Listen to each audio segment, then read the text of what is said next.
जिंदगी बहुत कुछ सिखाती है, ज़रूरत है तो सीखने वाले की। ऐसी एक नई कहानी आज एक नई सीख के साथ। एक बार एक राजा को तोहफे में दो बहुत ही बेहतरीन और शानदार दिखने वाले पक्षी मिले। ये राजा चाहता था कि इसकी ये जो दोनों पक्षी है इनकी एक अच्छे ट्रेनर के द्वारा एक ट्रेनिंग हो जिससे कि ये बेहतरीन तरीके से उड़ पाए। तो इस राजा ने अपने मंत्री को बुलाया और उससे कहा कि नगर में जो सबसे अच्छा पक्षियों का ट्रेनर है उसे बुलाया जाए इन पक्षियों को ट्रेन करने के लिए। ऐसा ही हुआ। दरबार में नगर का सबसे अच्छा पक्षियों का ट्रेनर आया और राजा ने अपने दोनों पक्षी उसे सौंप दिए। एक महीने बाद ये राजा उस ट्रेनर के घर पे गया ये देखने के लिए कि उसके दोनों पक्षी कैसा कर रहे हैं। तो उसने देखा कि उसके उन दोनों पक्षियों में से एक पक्षी उस ट्रेनर के एक इशारे पर आसमान में ऊंचाइयों पर उड़ रहा था और दूसरे इशारे पर वापस उसके पास आ जा रहा था। वहीं दूसरी ओर उसने देखा कि उसका दूसरा पक्षी एक पेड़ की डाली पर बैठा हुआ था।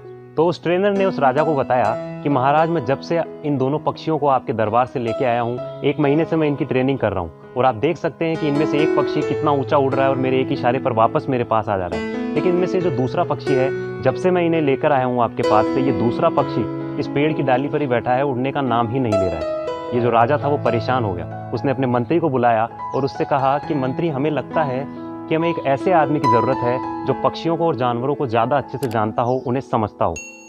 वो ही आदमी इस पक्षी को उड़ने में मदद कर सकता है और हमारे दोनों पक्षियों को उड़ने में बेहतरीन बना सकता है। तो मंत्री ने कहा, महाराज ठीक है, आप मुझे कल सुबह तक का वक्त दीजिए, मैं कुछ करता हूँ। जब अगली सुबह ये राजा उठ करके अपनी बालकनी में गया तो उसने देखा कि उसके दोनों पक्षी एक साथ आसमान की ऊंचाइयों पर उड़ रहे थे। ये राजा अचंभित हो गया और उसने अपने मंत्री को बुलाकर पूछा कि आखिर ये कैसे हुआ और ये किसने किया। तो मंत्री ने राजा के सामने एक साधारण सा दिखने वाला एक किसान को पेश किया। राजा ने उस किसान से पूछा कि आखिर तुमने ये कैसे किया। एक निपुण ट्रेनर जो कि पक्षियों को ट्रेन करने में इतना निपुण था, वो इन्हें नहीं उड़ा पाया, वो इस पक्षी को नहीं उड़ा पाया, और तुमने एक ही दिन में ऐसा कैसे किया। उस किसान ने बताया कि महाराज, ये तो बहुत आसान था। वो पक्षी जिस डाली पर बैठा था, मैंने केवल उस डाली को काट दिया और उस पक्षी के पास उड़ने के अलावा और कोई रास्ता ही नहीं बचा। दरअसल हुआ ये कि ये जो पक्षी है जो कि पिछले एक महीने से उस डाली पर बैठा हुआ था, वो देख तो रहा था कि कैसे पहले पक्षी को वो ट्रेनर ट्रेन कर रहा था, लेकिन इस डाली की वजह से, इस डाली पर बैठे रहने की वजह से वो उड़ नहीं रहा था। जैसे ही मैंने ये डाली काटी, उसे पता तो था कि क्या करना है और कैसे करना है, लेकिन बस उस डाली पर बैठे रहने की वजह से वो उड़ नहीं रहा था। जैसे ही मैंने डाली काटी, आप देख सकते हैं आपके दोनों पक्षी आसमान की ऊंचाइयों पर उड़ रहे हैं। जिंदगी में ऐसा बहुत बार होता है कि हमें पता होता है कि हमें क्या करना है, कैसे करना है, कब करना है, लेकिन हम हमारे कंफर्ट जोन के कारण एक डाली पर बैठे रहते हैं जिसका नाम है कंफर्ट जोन, और हम कोई कदम आगे बढ़ाते ही नहीं हैं। डर को जीतने से बड़ी कोई जीत नहीं है, खुद को बेहतर बनाने से बड़ी कोई अचीवमेंट नहीं है।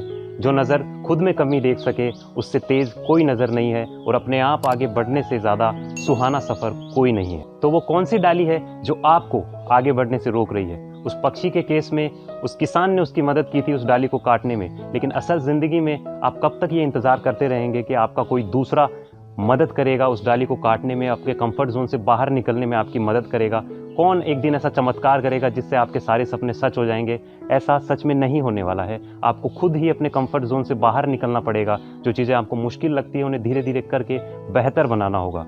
उस डाली को काटिए जो आपको ऊंची उड़ान उड़ने से रोक रही है। स्टोरीजिक रोहित आज आपसे फिर एक बार वही बात कहेगा कि आसान रास्तों पर चलना आराम बहुत देता है, लेकिन ज़िंदगी जीने का मज़ा मुश्किलें देती है। उम्मीद करता हूँ आपको आज की मेरी ये कहानी पसंद आई होगी। बहुत जल्द मिलूंगा आपको एक नई कहानी के साथ स्टोरीजिक रोहित के यूट्यूब चैनल पर सुबह 9 बजे।